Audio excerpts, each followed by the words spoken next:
आणि म्हणून महसूल मंत्री एकदम स्पीड, त्यांचा स्पीड जास्त आहे आणि म्हणून त्या स्पीडच्या आधारावर आज या पुरवणी मागण्यामध्ये त्यांनी याच्यातली ही स्पष्टता द्यावी। मी या ठिकाणी मुद्दामून मी आपल्याला या निमित्तानं सांगतोय अध्यक्ष महाराज। अध्यक्ष महाराज, या ठिकाणी महसूल विभागावर बोलायला खूप आहे, पण वेळ कमी आहे आपल्याजवळ आणि अनेक लोकांना बोलायचं आहे। 5:30 वाजता जिलोटिंग होणार आहे।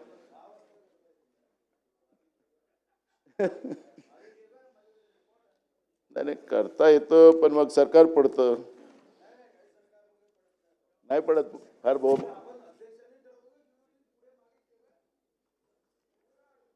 चला मग आपण महसूलवरच बोलू। अध्यक्ष महाराज, बाब क्रमांक 41 पृष्ठ क्रमांक 26 डिजिटल इंडिया भूमी अभिलेख आधुनिकीकरण कार्यक्रमांतर्गत भूमापन नकाशाचे डिजिटेशन करण्यासाठी रुपये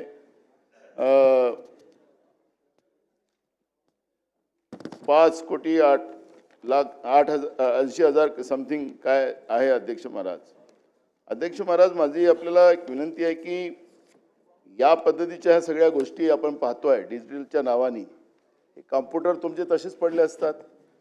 आधुनिकीकरणाच्या नावाने जे काही खरेदी केली जाते त्या खरेदीमधली क्वालिटी काय असते ते पण आपण तपासलं पाहिजे। ते सगळेच्या सगळ्या जे इन्स्ट्रुमेंट आणले जातात ते सगळे ते धूळ खात पडले असतात, त्याला चालवण्यासाठी पण माणूस नसतो, अशी परिस्थिती या ठिकाणी आहे। आणि म्हणून हा एवढा जनतेचा पैसा आपण खर्च करत असताना त्या ठिकाणी ज्या खर्च झालेल्या वस्तूचा वापर होऊन लोकांच्या सेवेसाठी कमी वेळात लोकांचे कामं व्हावेत हा उद्देश त्याच्यामध्ये असेल तर ती पूर्तता व्हावी आणि या सगळ्या गोष्टी ज्या आहेत घेत असताना त्याची क्वालिटी याच्यावर लक्ष ठेवून त्याचा उपयोग व्हावा, या ठिकाणी ही मागणी माझी आहे। अनुसूचित क्षेत्रात पेसा सरळ सेवेने नियुक्त करण्यात आलेल्या ग्राम महसूल अधिकारी तलाठी यांच्या मानधनावरील खर्च भागवण्यासाठी रुपये आपण या ठिकाणी आता त्याची तरतूद करून ठेवलेली आहे। पण या पेसा कायद्यामध्ये जी काही गावं येतात त्या भागामध्ये सुद्धा अजूनही अनेक रिक्त पदं आहेत।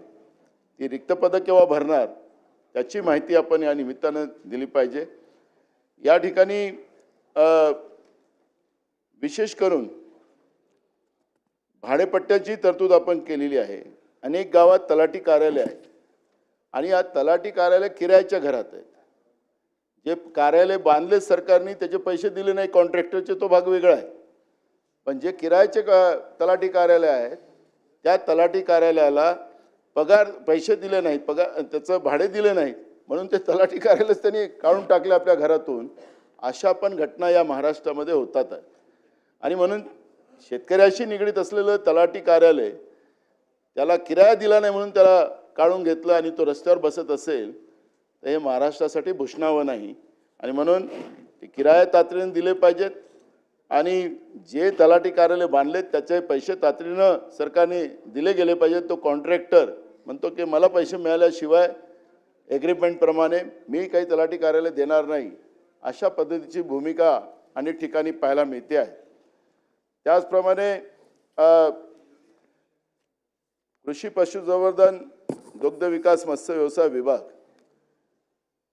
भरणे साहेब आपण कृषी मंत्री आहात, आपण आता याच्यामध्ये 500 कोटी रुपये कर्जमाफीसाठी काढले पुरवणी मागणीसाठी, पण हे पैसे आपण परवा घोषणा केले त्या शेतकऱ्यांचा मोर्चा आला होता त्याचे नाहीये। 2014 ते 19च्या काळात फडणवीस साहेबांचं सरकार होतं त्या काळात त्यावेळेस छत्रपती शिवाजी महाराज स्वाभिमानी शेतकरी कर्जमाफी योजना आपण काढलेली होती। त्या कर्जमाफीचं त्यावेळेस तुम्ही शेतकऱ्यांना, त्याच्या पत्नीला, सौभाग्यवतीला, त्याच्या मुलाला, त्याच्या पूर्ण परिवाराला ऑनलाईन उभं केलं होतं। नेट मिळत नव्हतं तरी पहाटे पहाटे रात्र जागून लोकांनी ऑनलाईन केलं की आपलं कर्जमाफी होते।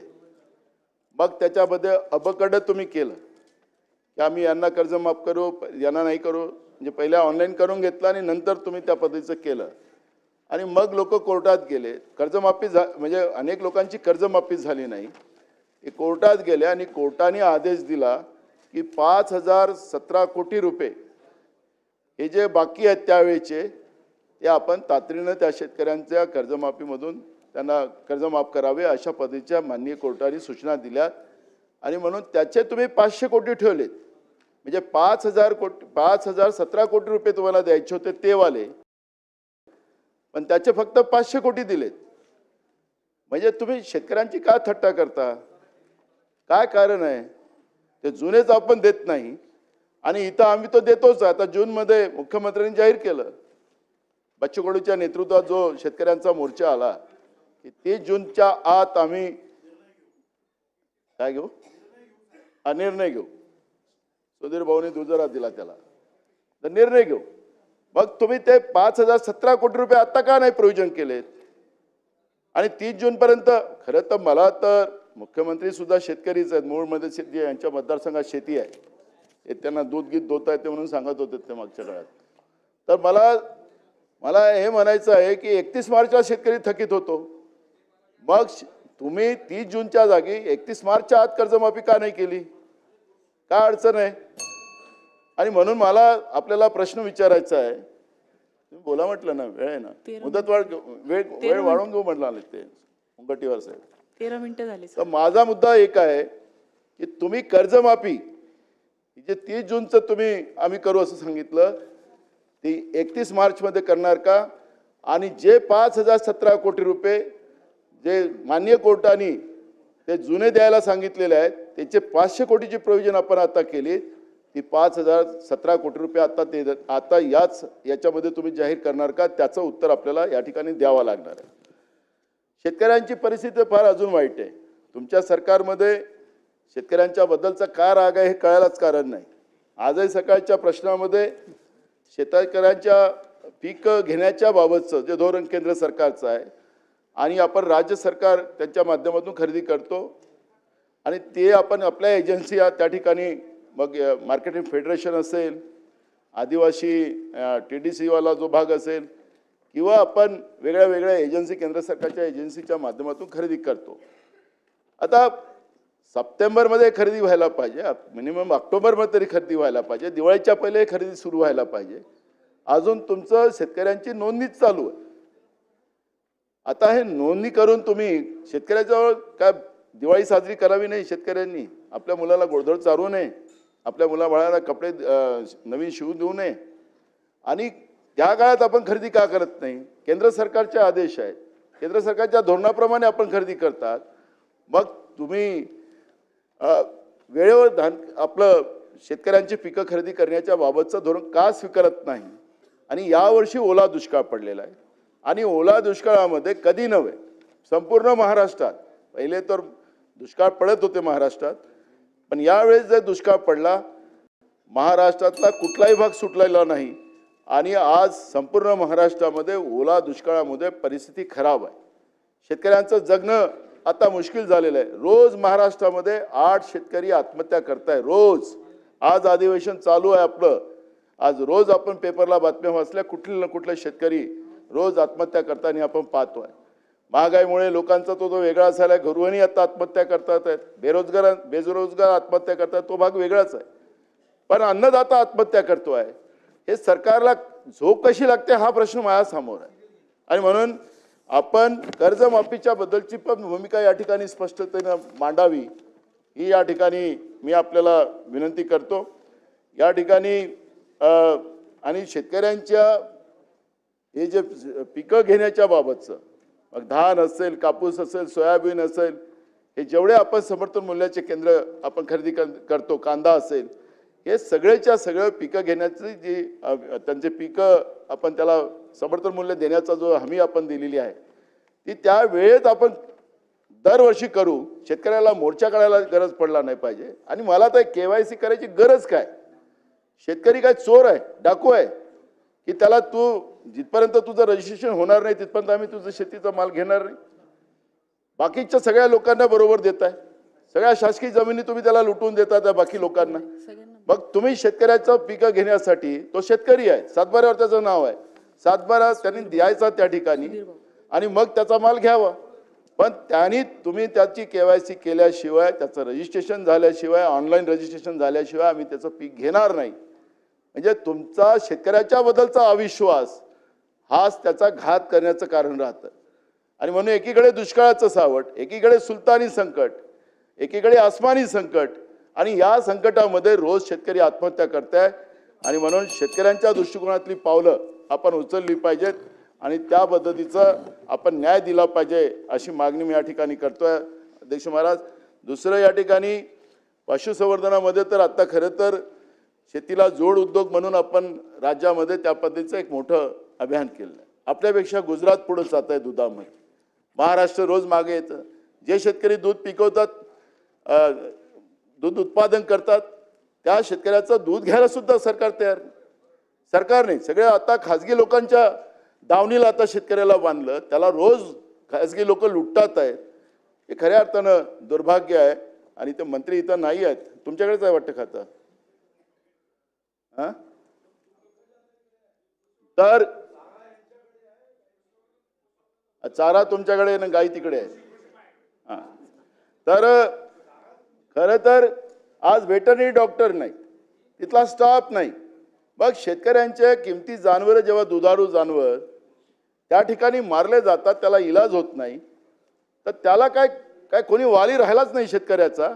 आणि म्हणून हे सगळेचे सगळे स्टाफ केव्हा भरणार का? तुमच्या विभागात तेच हालत आहे. तुमच्या इथे स्टाफ खाली आहे. आणि म्हणून तुम्ही पण पदक केव्हा भरणार? पशुसंवर्धनाचे पदक केव्हा भरणार? आणि मत्स्य विभाग तर वाऱ्यावरच आहे. तुम्ही त्याला सांगितलं की मत्स्य व्यवसायाला शेतीचा दर्जा आम्ही दिला, मार बोर्ड लावलेत पूर्ण महाराष्ट्रामध्ये. काय फायदा झाला त्याचा? त्या लुंगटीवर राहणारा आपल्या बायकोचं मंगळसूत्र तोडून तो त्या समुद्रात जातो, त्या तलावात जातो, तो वापस येईल की नाही त्याची गॅरंटी नसते का राणे साहेब? बरोबर आहे ना? आणि तुम्ही त्याच्या संरक्षणासाठी तुमच्याजवळ उपाययोजना काय? त्यांनी जे मत्स्य उत्पादन केलं त्याच्यासाठी तुमचं धोरण काय? त्या धोरणाचंही कुठं स्पष्टता नाही. फक्त शेती उद्योगाचा दर्जा त्याला दिला, आपले बोर्ड लावलेत, आपलीच पाठ आपण थोपटून घेतली, पण तो शेतकरी आजही वाऱ्यावर आहे. दुसरं बांधकामाचं शेवटचं सना मलिक, माझं बांधकाम विभागाला एक म्हणणं असं आहे की तुम्ही महाराष्ट्रातले आता सगळ्या आमदारांनी अध्यक्ष महोदया, सन 2025-26 या वर्षात 20 मिनिटं झाले ना. 1 मिनिट त्यांना कन्क्लूड करू द्या. आज या सभागृहात बसलेल्या सगळ्या आमदारांची, मंत्र्यांची मला काय परिस्थिती मला माहिती नाही, पण सगळ्या आमदारांची परिस्थिती वाईट आहे. त्यांच्या मतदारसंघात जे काही रस्ते आहेत ते सगळे गड्डे पडले. यावर्षी अतिवृष्टी झाली, जे काही रस्ते होते रेतीचे तर माफी, आता ते पूर्ण रस्तेच खोदतात.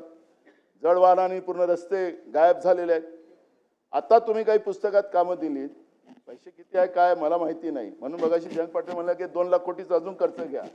पण महाराष्ट्रामध्ये ग्रामीण भागात असो की शहरी भागातल्या लोकांनी रस्त्यांनी चालू नये अशा पद्धतीची काही परिस्थिती निर्माण करू नका. गड्ड्याचं साम्राज्य, रस्तेच नाही आता गड्डेच आहे. आणि अशा या परिस्थितीत आपली भूमिका या ठिकाणी स्पष्ट केली पाहिजे की महाराष्ट्रातले आम्ही सगळे रस्ते, हे काही मतदारसंघ वगैरे हे जे तुम्ही करताय हे राजकारण करू नका, कृपया करू नका, असं आमचा तुम्हाला सल्ला आहे. आज तुम्ही आहे, उद्या आम्ही येऊ, मुद्दा तो नाही आहे. हे जे काही आता तुम्ही निवडून येत आहे, हे जे काही तुम्ही लोकांनी तुमच्याजवळ काही यंत्र आलं, ते काही सिक्रेट जास्त दिवस कोणाजवळ राहत नाही, ते सिक्रेट ओपन होते भारतामध्ये.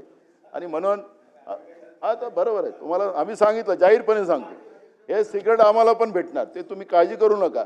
पण हे जे या पद्धतीनं तुम्ही वागताय की विरोधकांच्या मतदारसंघात पैसे द्यायचे नाही, सत्ता पक्षाच्या द्यायचे, असं करू नका. हा महाराष्ट्र आपल्या सगळ्यांचा आहे आणि या महाराष्ट्रामध्ये आमची सगळ्यांची जबाबदारी बनते.